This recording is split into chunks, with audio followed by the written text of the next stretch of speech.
just focused on her studies. She gestured toward a corner table near the mathematics section. That was her usual spot. Advanced mathematics, physics, chemistry.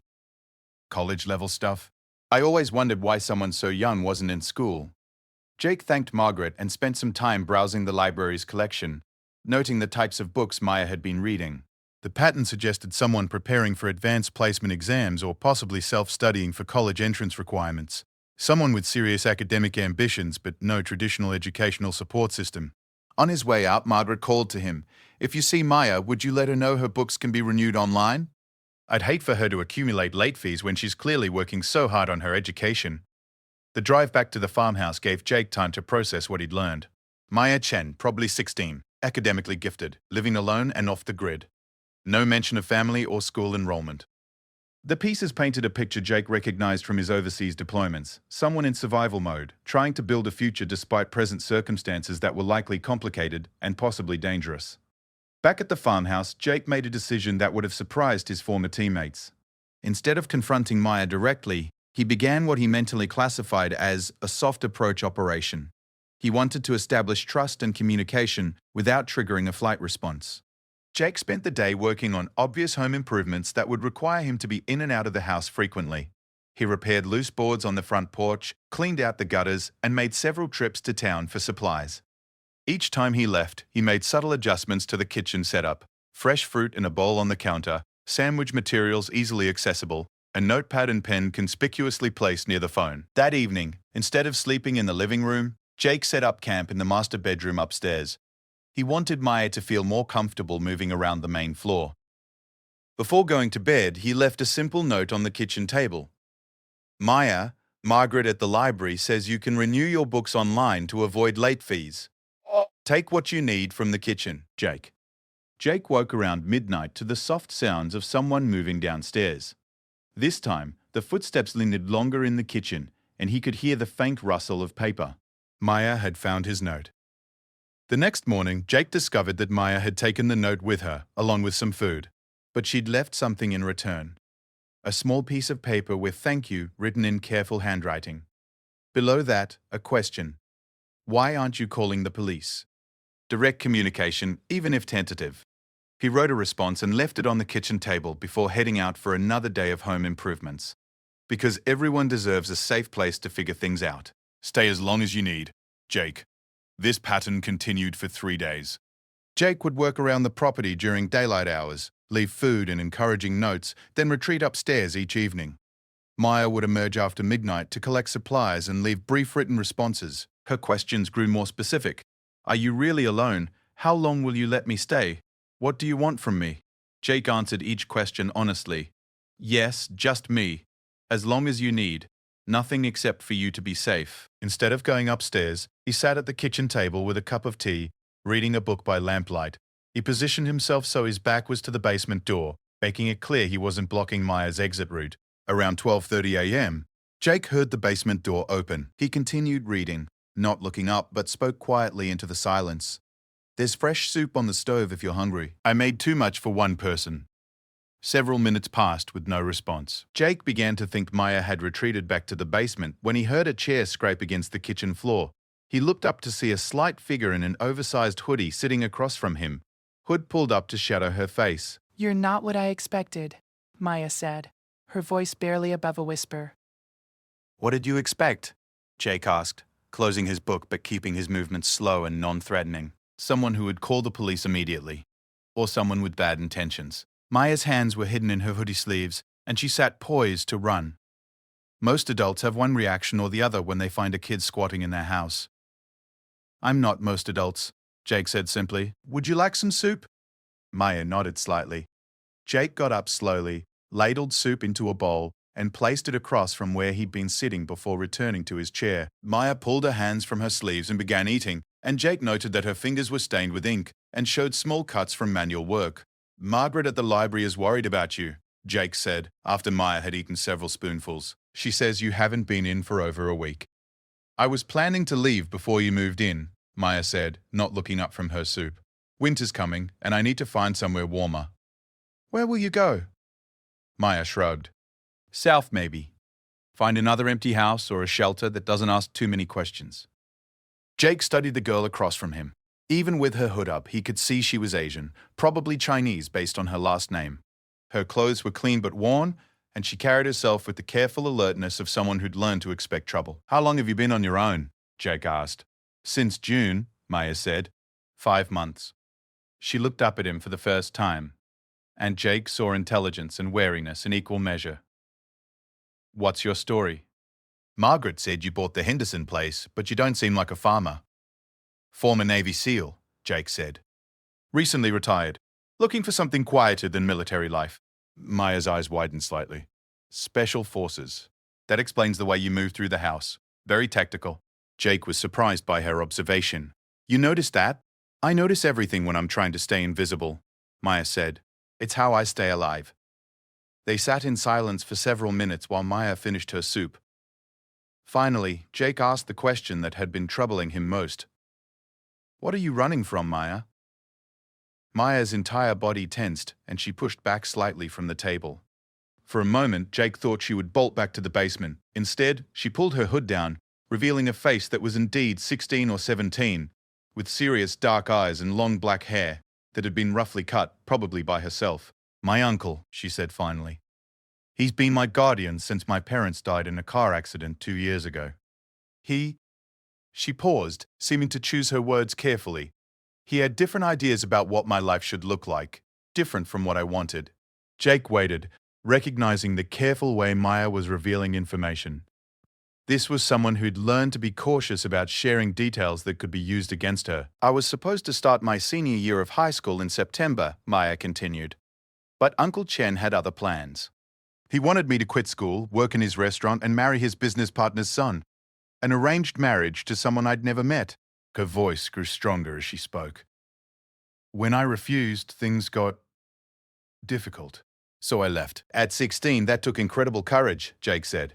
"Or incredible stupidity," Maya replied with a bitter smile. "Some days I'm not sure which." "College?"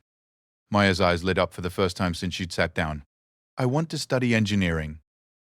I've been teaching myself advanced mathematics and physics using library books and online resources. I was planning to take the GED exam and apply for early admission to college programs that offer full financial aid." "That's ambitious. Do you think you're ready for the GED?" "I know I am," Maya said with quiet confidence. "I've been studying 12 hours a day since I left my uncle's house. I can test at the community college in Millbrook next month if I can establish residency." Jake sat back, impressed by Maya's determination and planning. "What about documentation? ID, social security card, that sort of thing?" Maya's expression grew guarded again. "I have copies of everything. My uncle kept my documents, but I made photocopies before I left. I know it's not legal proof of identity for most official purposes, but it's something." "Why haven't you contacted social services? There are programs to help teenagers in your situation." "Because they'd send me back to my uncle," Maya said immediately, "or put me in foster care, where I might not be able to focus on my studies. I've researched the system. It's not designed for someone like me who just wants to be left alone to prepare for college." Jake understood Maya's reasoning, even if he wasn't sure it was entirely realistic.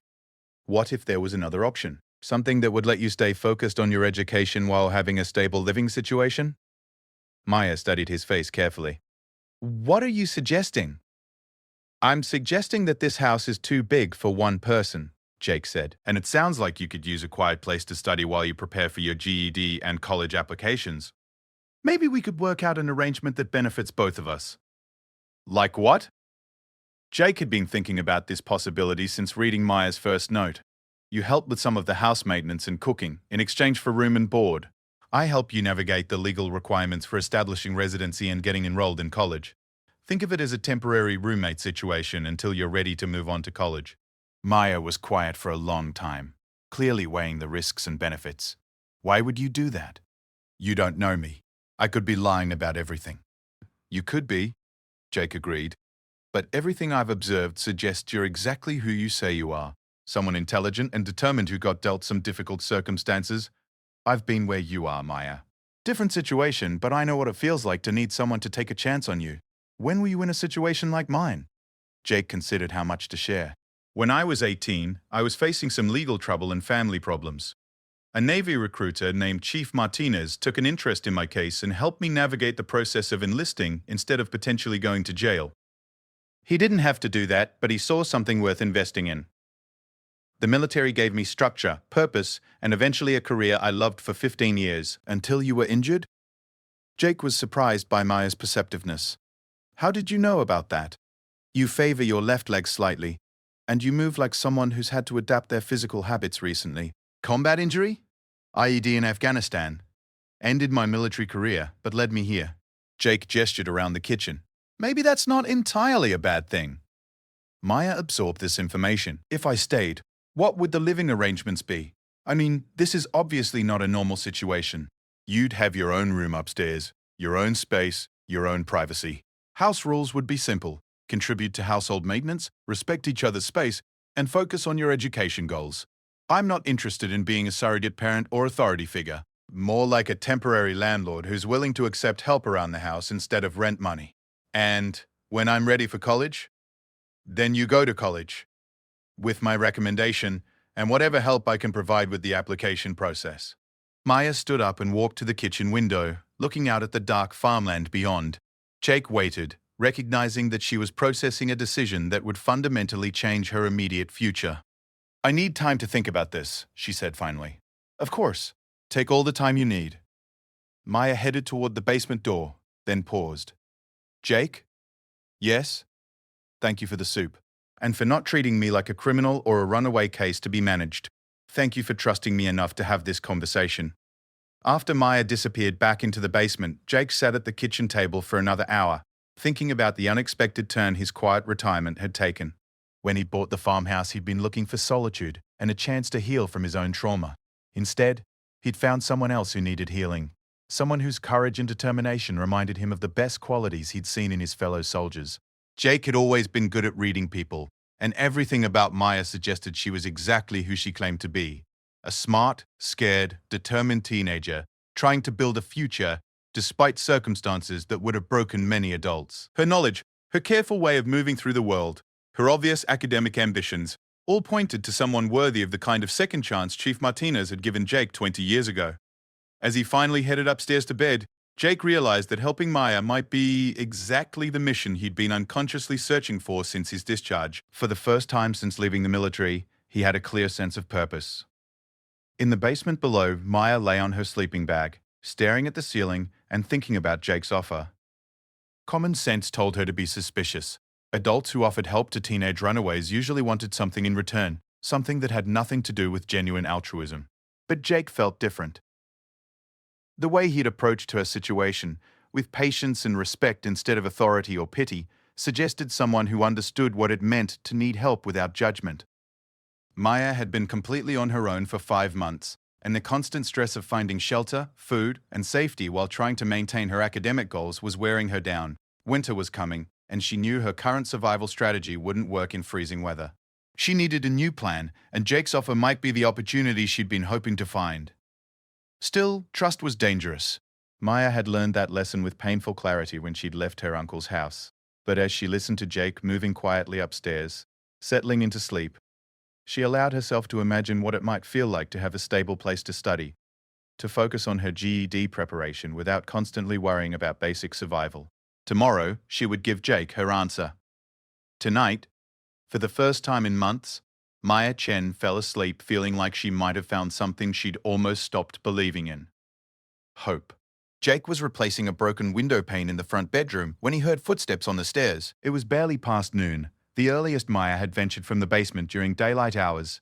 He continued working, giving her space to make the first move in what he sensed would be an important conversation. I've been thinking about your offer, Maya said from the doorway. Jake set down his putty knife and turned to face her. In daylight, Maya looked younger than she had in the kitchen lamplight, but also more determined.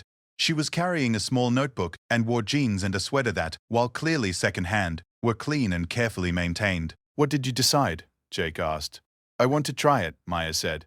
But I need some ground rules, some way to know this is a legitimate arrangement and not something else. Jake nodded, appreciating her caution. What kind of ground rules? Maya opened her notebook. I've written down some things that would make me feel safer about this situation. She glanced at her notes. First, I want everything in writing. A simple agreement that outlines expectations, responsibilities, and what happens if either of us wants to end the arrangement. That's reasonable. Second, I want to contribute more than just household help. I've been thinking about this all night, and I don't want to feel like charity. I want this to be a genuine exchange where both of us benefit. Jake was intrigued. What did you have in mind? Maya's confidence seemed to grow as she spoke. I researched your property online at the library. This farmhouse sits on 47 acres, most of it unused farmland. The soil reports from the county assessor show it's excellent for vegetables and small-scale farming. You could develop a market garden operation that would generate income while you're figuring out your post-military career. Jake raised his eyebrows. Maya had clearly done her homework. I know organic farming, Maya continued. My parents had a small farm in California before they died. I worked alongside them from the time I was old enough to hold a hoe. I understand crop rotation, soil management, pest control, harvest timing, all of it. I also know the business side.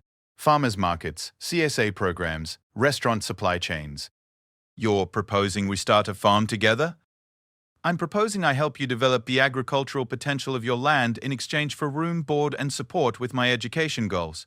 It would give us both something productive to focus on, and it would create a legitimate business relationship instead of me just being your charity project. Jake considered this carefully. He bought the farmhouse thinking he might want to try his hand at growing something eventually, but he'd imagined it as a hobby rather than a serious enterprise. Maya's proposal would turn it into something much more ambitious. Do you really think there's enough potential here for a viable farming operation? Absolutely.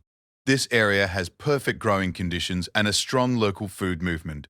The farmers market in Millbrook is small but well established, and there are several farm-to-table restaurants within 30 miles that would pay premium prices for high-quality, locally grown produce. She flipped through her notebook. I've been researching this for weeks. We could start with high-value crops like heirloom tomatoes, specialty herbs, and salad greens. Small scale but profitable. Jake found himself getting caught up in Maya's enthusiasm. What about startup costs? Equipment, seeds, infrastructure. Minimal for the first year if we're smart about it, Maya said. We can build raised beds from local materials, start plants from seed, focus on crops that don't require expensive specialized equipment. I estimate maybe $2,000 for a half-acre market garden that could generate $8,000 to $10,000 in revenue by the end of the growing season. You've really thought this through. I've had a lot of time to think, Maya said. And I've learnt that hope works better when it's attached to a concrete plan. Jake looked out the window at the dormant field stretching toward the tree line. What about your college plans? Farming is labor-intensive work. That's the beauty of it, Maya said. The busy season for farming aligns with summer break for college students. I could help establish the operation, get you trained in the techniques, then scale back my involvement during the academic year while still contributing during breaks and summers. Jake realized Maya had found a way to solve both their problems elegantly. She would have stable housing and a legitimate role that contributed to the household while pursuing her education. He would have expert help developing his land's potential and a partner in building something productive. There's one more thing I need to discuss, Maya said, her tone becoming more serious. My legal situation. If I'm going to establish residency and enroll in college, I need to address some documentation issues. What kind of issues? Maya hesitated, clearly weighing how much detail to share. My uncle reported me as a runaway when I first left. There might be a missing person report on file. If I surface to take the GED exam or apply for college, it could trigger contact with my uncle or social services. Jake had suspected something like this might be an issue. What's your plan for handling that? I need to contact a lawyer who specializes in family law for minors. Someone who can help me understand my options for legal emancipation or guardian appointment. She looked directly at Jake. I was hoping you might help me find someone legitimate who won't immediately report my location to authorities. This was getting into complex legal territory, but Jake understood Maya's reasoning. I can make some inquiries discreetly. I know some people from my military days who might have recommendations for lawyers who handle sensitive situations. Would you be willing to serve as a character witness if needed? Maybe even as a temporary guardian sponsor if that's what it takes to establish legal independence. Jake felt the weight of what Maya was asking. Taking on any kind of official guardian role would be a significant legal and personal responsibility. But looking at this determined teenager who had survived 5 months on her own while maintaining her academic goals, Jake found himself nodding. If that's what it takes to help you build the future you're working toward, then yes. Thank you. I know it's a lot to ask from someone you barely know. Maya, in my military career, I made life and death decisions about people I'd known for 5 minutes. Character isn't something that takes months to recognize. You've shown me more courage, intelligence, and integrity in the past week than some people demonstrate in years. Maya was quiet for a moment. So, we're really doing this? Becoming business partners and roommates? We're really doing this, Jake confirmed. But let's start with a 3-month trial period. That gives us both time to see how the arrangement works and make adjustments if needed. Agreed. Maya made a note in her notebook. I'd like to spend today drafting our agreement and researching the legal requirements for both the business partnership and my residency situation. Tomorrow, I want to start planning the farm layout for next spring. Jake smiled at Maya's methodical approach.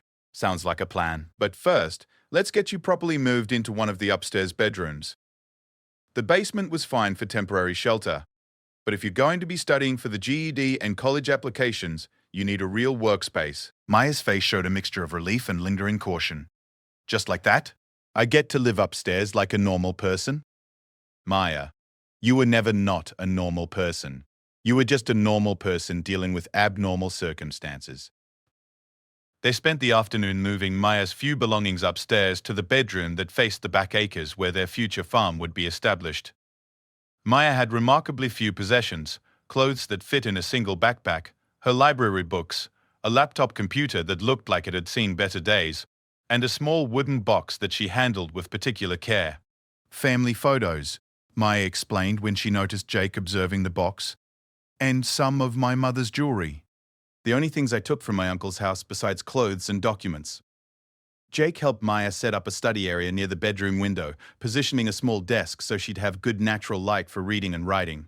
As they worked, Maya began sharing more details about her background and her academic goals. My parents were both college graduates, she said, arranging her textbooks on the desk. My father had an engineering degree from UC Berkeley, and my mother studied business at UCLA. They met in a graduate program for sustainable agriculture and started their farm because they wanted to combine their interests in technology and environmental stewardship. They sound like remarkable people. They were. They taught me that education was the most important investment anyone could make, but also that knowledge needed to be applied to real-world problems to have value. Maya opened one of her mathematics textbooks. That's why I want to study agricultural engineering. I want to develop sustainable farming technologies that can help address climate change and food security issues. Those are big problems to want to solve. Someone has to solve them, Maya said simply. It might as well be people who grew up understanding agriculture and care about preserving the environment. That evening, they worked together to draft their agreement. Maya insisted on formal language and specific terms, while Jake focused on ensuring the arrangement protected both their interests. The final document outlined their partnership in developing the farm, Maya's responsibilities for household maintenance, Jake's commitment to supporting her educational goals, and provisions for either party to end the arrangement with 30 days' notice. This feels official, Jake said as they both signed the document. It should, Maya replied. This is the first legal document I've signed since becoming an adult in the eyes of the law. I want it to represent the kind of person I'm choosing to become. Over the next several days, Jake watched Maya transform from a hidden refugee to an engaged partner in planning their shared future. She threw herself into researching every aspect of market gardening, with the same intensity she'd applied to her mathematics studies. She created detailed spreadsheets of crop options, growing schedules, and profit projections. She sketched garden layouts that maximized space efficiency and crop rotation benefits. She researched local markets and developed a preliminary business plan that impressed Jake with its thoroughness. Meanwhile, Jake used his military contacts to find Maya a family law attorney in Richmond who specialized in complex guardianship and emancipation cases. Attorney Sarah Martinez, no relation to the Navy recruiter who had helped Jake years earlier, agreed to consult with Maya confidentially about her legal options.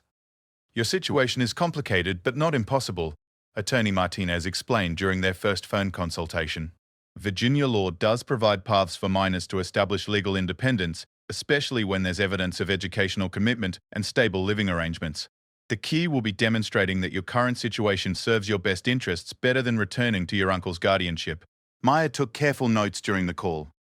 What kind of evidence would be most helpful? Documentation of your living situation, educational progress, and character references from responsible adults who can attest to your maturity and decision-making capabilities. If Mr. Morrison is willing to serve as a residential sponsor and character witness, that would carry significant weight with a family court judge. After the call, Maya seemed both relieved and nervous. It feels like everything's moving very quickly now. Are you having second thoughts? Jake asked. No, Maya said without hesitation. I'm just not used to things working out. The past 2 years have been one setback after another. Having a real plan that might actually succeed feels almost too good to be true. Jake understood that feeling. After his medical discharge, he'd struggled with the idea that his life might still have positive possibilities beyond his military career. Finding purpose in helping Maya pursue her goals had been as healing for him as their arrangement seemed to be for her. As October turned into November, their partnership settled into comfortable routines.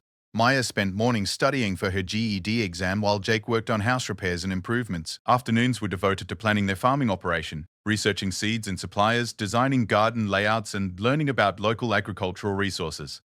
Evenings often found them working together on household tasks while discussing everything from crop rotation principles to Maya's college application essays. Jake discovered that Maya was not only intelligent but also remarkably mature for her age. Her experiences had taught her to be self-reliant and thoughtful, but she'd retained a sense of wonder about the future that Jake found refreshing. Her enthusiasm for their farming plans rekindled Jake's own interest in building something meaningful after his military career. I never expected my retirement project to involve teaching a teenager how to operate a tractor, Jake said one evening as they reviewed equipment purchase options. I never expected to find a business partner who understood the value of strategic planning and systematic execution, Maya replied. My parents were dreamers, but they sometimes struggled with the practical details of running a farm business. You think like an engineer. Military training. We're taught to break complex missions into manageable components and execute them methodically. That's exactly what successful farming requires, Maya said. Maybe former soldiers make good farmers for the same reasons they make good special operations personnel. The breakthrough in Maya's legal situation came in mid-November. Attorney Martinez called with news that Maya's uncle had stopped actively pursuing her case after being contacted by Child Protective Services about complaints regarding his handling of Maya's guardianship. It appears that when your uncle reported you missing, it triggered an investigation into your living situation before you left, Martinez explained. Other family members and some of your former classmates provided information suggesting that your uncle's treatment of you was problematic. He's now more interested in avoiding scrutiny than in forcing your return. Maya was quiet for a long time after the call ended. Jake found her sitting on the front porch, staring across the fields that would soon be their farm. Are you okay? He asked. I think I'm free, Maya said, her voice a mixture of relief and disbelief. Actually free to make my own choices about my future. How does that feel? Maya considered the question carefully. Terrifying and wonderful at the same time. For the past 6 months, I've been focused entirely on survival and escape. Now I have to figure out how to actually build a life. That's what everyone your age is trying to figure out, Jake said. The difference is you're doing it with more independence and life experience than most college-bound 18-year-olds have. Do you think I'm ready for that kind of independence? Jake looked at the young woman beside him, who had survived months on her own while maintaining her academic goals and now was planning a business venture with the thoroughness of someone twice her age. Maya, you've been handling independence since you left your uncle's house. What we're doing now is just making it official and giving you the support structure you need to succeed. That weekend, Maya took her GED exam at the community college in Millbrook. She returned home. Jake noted how naturally she now used that word, with quiet confidence about her performance. The mathematics and science sections were easier than I expected, she reported. All those months of self-study with college-level textbooks paid off. The writing sections were straightforward too. Her test results, when they arrived 2 weeks later, confirmed Maya's assessment. She had passed with scores high enough to qualify for merit-based college scholarships. This calls for a celebration, Jake said when Maya showed him the official score report. I was thinking the same thing, Maya replied. How do you feel about driving into Richmond tomorrow to visit some of the agricultural supply companies I've been researching? We could start pricing out equipment and seeds for next season. Jake laughed. Most teenagers would want to celebrate passing the GED by going to a party or buying something fun. You want to go tractor shopping. I'm not most teenagers, Maya said with a grin. Besides, what could be more fun than planning our farm's future? As they drove to Richmond the next day, Jake reflected on how much both their lives had changed since that first night when he'd heard footsteps in his basement. He'd bought the farmhouse seeking solitude and healing, but had found something better, purpose and partnership in helping someone build their dreams. Maya, meanwhile, was thinking about how strange it was that running away from one home had led her to find another. The farmhouse felt more like home than anywhere she'd lived since her parents' deaths. Working with Jake to plan their farm felt like the first step toward the future she'd been fighting to create. "Jake?" Maya said as they pulled into the parking lot of their first equipment dealer. "Yes?" "Thank you for taking a chance on me. I know this arrangement has turned out to be more complicated than you expected when you decided not to call the police that first night." Jake considered her words as they walked toward the dealership entrance. "Maya, the best missions I ever undertook in the military were the ones where the original objective changed as we learned more about the situation. Sometimes what looks like a simple operation turns into something much more significant." "Is that what this is? A mission that became something bigger?" "This is two people who needed different things discovering they could help each other get both," Jake said. "Sometimes the best outcomes happen when you're flexible enough to let the mission evolve." Inside the dealership, Maya immediately engaged the salesman in detailed discussions about soil cultivation equipment while Jake watched with admiration. 6 months ago, she'd been a scared runaway hiding in his basement. Now she was confidently negotiating the purchase of farming equipment for their joint business venture. As they drove home that evening with a truck bed full of gardening supplies and a folder full of equipment brochures, Jake realized that Maya had been right about one thing.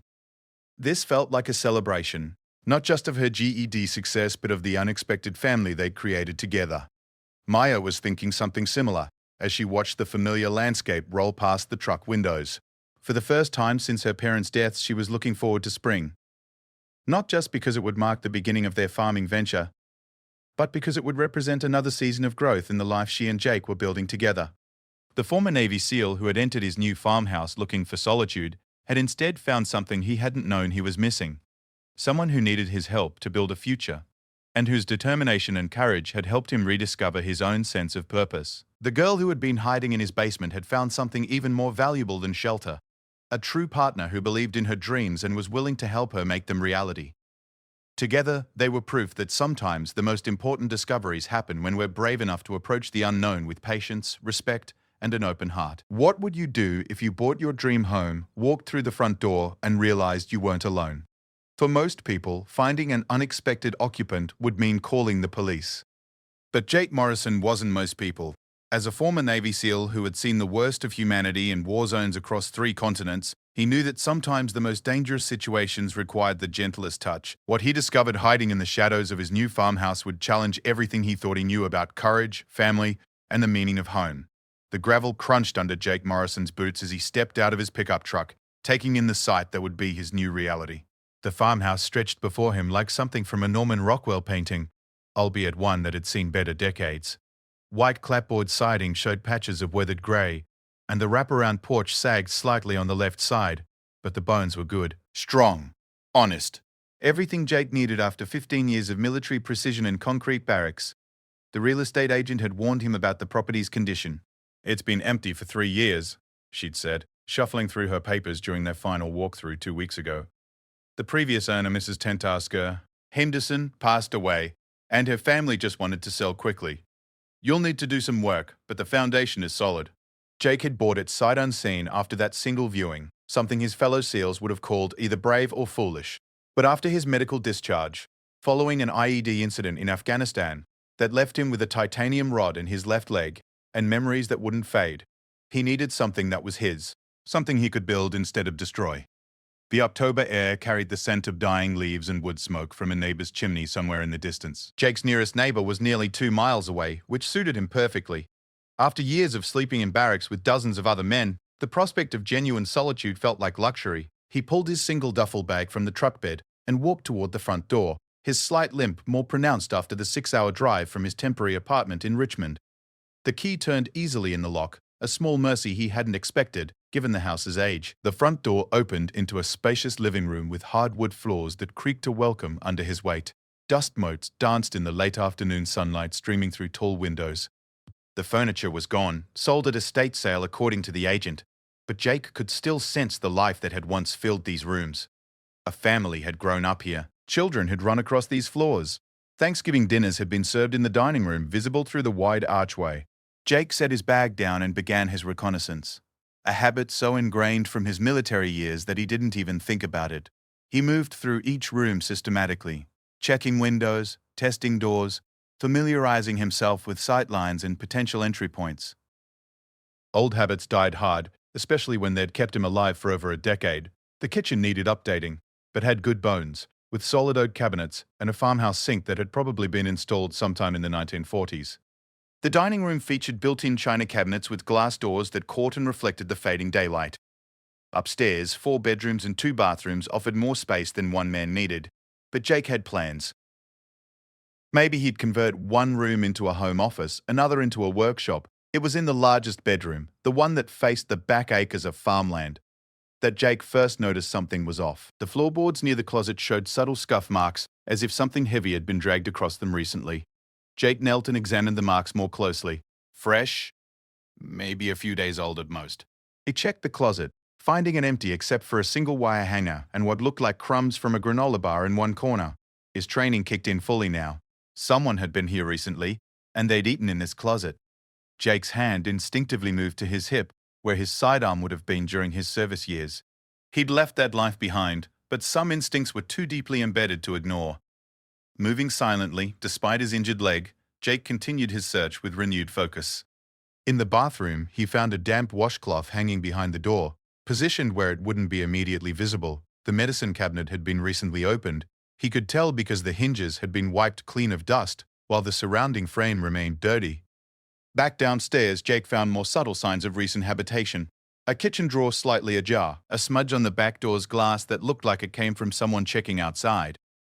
Most telling of all, the basement door was unlocked, though the real estate agent had specifically mentioned that Mrs. Henderson's family had secured it before leaving.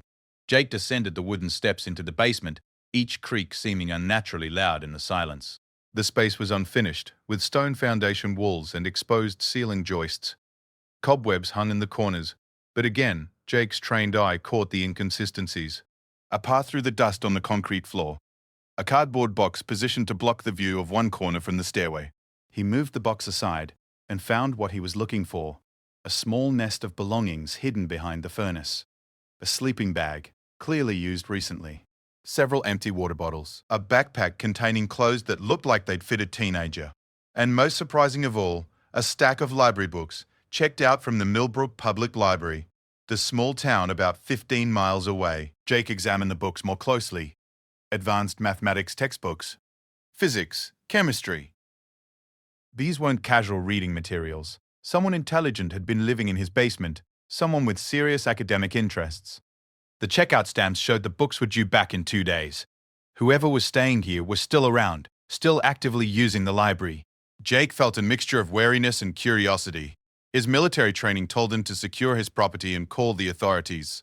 But something else, maybe his intuition or perhaps just his natural inclination to help others, made him hesitate. As he climbed back upstairs, Jake made a decision that would have surprised his former commanding officers. Instead of immediately calling the police, he would wait and observe. Whoever was living in his basement wasn't destructive. They'd been careful to minimize their impact, almost respectful in their occupation. The academic books suggested someone young, probably a student. The hidden nature of their presence indicated they were likely vulnerable, possibly homeless. Jake had seen enough suffering in his military career to recognize someone in need when he encountered them. And if his time as a SEAL had taught him anything, it was that the best intelligence came from patience and observation, rather than aggressive action. He returned to his truck and retrieved the groceries he'd bought for his first night in his new home. But instead of unpacking everything, he made a subtle change to his plans. He left some items on the kitchen counter where they'd be easily visible. Bread, peanut butter, apples. Not so obvious as to seem like bait, but accessible enough that someone hungry might risk taking them. As darkness fell, Jake set up his own temporary camp in the living room. He unrolled his military-issue sleeping bag near the front window, where he'd have a clear view of both the front yard and the stairway leading upstairs. His cell phone was charged and ready, but he kept it on silent mode. If someone was going to emerge from hiding, he didn't want to spook them with sudden noises. The old farmhouse settled around him as temperatures dropped, wood contracting with small pops and creaks that reminded Jake of camping trips from his childhood. Before Afghanistan, before the nightmares and the titanium rod, and the medical discharge that ended the only career he'd ever wanted. Before he'd become a man without a clear mission, searching for purpose in civilian life. Around midnight, Jake heard the first subtle sound that didn't belong to an old house settling. A soft footstep on the basement stairs, carefully placed to minimize creaking. Jake controlled his breathing and remained motionless in his sleeping bag, watching through barely cracked eyelids. Several minutes passed in silence. Then, another footstep, closer to the main floor. Whoever was down there was being extremely cautious, testing each step before committing their full weight. Good technique, Jake noted professionally. This person had experience moving quietly. The basement door opened with the faintest whisper of hinges. Jake fought every instinct that told him to confront the intruder immediately. Instead, he maintained his pretense of sleep while tracking the intruder's movement by sound alone. Light footsteps moved toward the kitchen. Jake heard the soft rustle of a plastic bag, then the quiet sound of the refrigerator opening and closing. A minute later, the footsteps retraced their path toward the basement door. Just before the intruder disappeared back downstairs, a shaft of moonlight from the kitchen window briefly illuminated a figure in the dining room doorway. Small build, definitely young. Wearing what looked like an oversized hoodie and jeans, the person paused for a long moment, as if sensing they were being watched, then melted back into the shadows. Jake waited another hour before moving, ensuring his unwanted houseguest had time to settle back into their hiding place. When he finally got up to check the kitchen, he found exactly what he'd expected. One apple missing, a bottle of water gone, and about half the loaf of bread taken. Nothing excessive, just enough to sustain someone for a day or two. Back in his sleeping bag, Jake stared at the ceiling and considered his options. His mystery occupant was clearly trying to minimize their impact while meeting basic survival needs. They were intelligent enough to know which foods wouldn't be immediately missed and skilled enough to move through the house without waking someone they believed to be a normal civilian. The situation reminded Jake of a mission he'd undertaken in Syria, where his team had discovered a group of refugee children hiding in an abandoned building. The local commander had wanted to treat them as potential enemy combatants, but Jake had recognized them for what they were, scared kids trying to survive in an impossible situation. His decision to approach them with food instead of weapons had led to intelligence that saved dozens of lives. Maybe this situation called for a similar approach. Patience. Understanding. The kind of careful relationship building that had made Jake an effective special operations soldier, even if his superiors had sometimes questioned his methods. As he drifted towards sleep, Jake made a mental note to visit the Millbrook Public Library tomorrow. Those overdue books might provide useful intelligence about his mysterious houseguest. And if his instincts were correct, he might be dealing with someone who needed help far more than they needed law enforcement attention. The last thing Jake remembered before sleep claimed him was the sound of a train whistle in the distance, lonely and mournful across the dark farmland. Tomorrow would bring answers, but tonight he was content to share his new home with someone who clearly needed shelter more than he needed complete privacy. In the basement below, a 16-year-old girl named Maya Chen sat cross-legged on her sleeping bag, trying to read advanced calculus by the light of a small flashlight. She'd heard the new owner come home, had watched from the basement window as his truck pulled into the driveway. Military bearing, she'd noted immediately. The way he carried himself, the systematic way he'd moved through the house. Maya had survived 3 months on her own by being observant, by reading people quickly and accurately. This man was different from anyone who might have bought the farmhouse. He was careful, methodical, but there had been something almost gentle about the way he'd moved through the rooms upstairs. When she'd crept up for food, she'd taken only what she needed, as always. But she'd noticed something that made her heart race with a mixture of hope and terror. He'd left the food where she could easily reach it, almost as if he wanted her to take it. Maya closed her textbook and lay down, pulling her sleeping bag up to her chin. Tomorrow, she would have to make a decision. She could leave, as she'd been planning to do once the weather turned too cold for outdoor survival. Or she could stay and see if this former soldier might be someone she could trust. Trust was dangerous. Maya had learned that lesson the hard way. But as she listened to the old farmhouse creak and settle around her, she allowed herself to imagine, just for a moment, what it might feel like to have a safe place to sleep again. A place where she didn't have to hide. Jake woke at 0530 hours, his internal clock as reliable as any alarm after 15 years of military service. The farmhouse was quiet except for the gentle hum of the ancient refrigerator and the distant sound of birds greeting the dawn. He lay still for several minutes, listening for any indication that his basement occupant was stirring, but heard nothing beyond the normal sounds of an old house. After a quick breakfast of instant coffee and granola bars, Jake drove to Millbrook Public Library. The librarian, a woman in her 60s with kind eyes behind wire-rimmed glasses, looked up from her computer as he approached the circulation desk. "You must be the new owner of the Henderson place," she said, with a warm smile. "I'm Margaret Walsh. Word travels fast in a small town." Jake introduced himself and explained that he'd found some overdue library books on his property, probably left behind by the previous owners. It wasn't entirely untrue, he reasoned. Margaret's expression grew puzzled as she looked up the titles Jake mentioned. "That's strange," she said, scrolling through her computer records. "These books weren't checked out by Mrs. Henderson or any of her family members. They're registered to a Maya Chen." She paused, her brow furrowing with concern. "Maya hasn't been in for over a week, which is unusual for her. She typically comes in every few days." "What can you tell me about Maya?" Jake asked, keeping his tone casual. Margaret glanced around the empty library, then leaned closer. "She's a bright girl, maybe 16 or 17. Been coming here since summer. Always very polite, but something about her seemed troubled. She never talked about family or school." A former Navy SEAL entered his new farmhouse and discovered a girl hiding inside.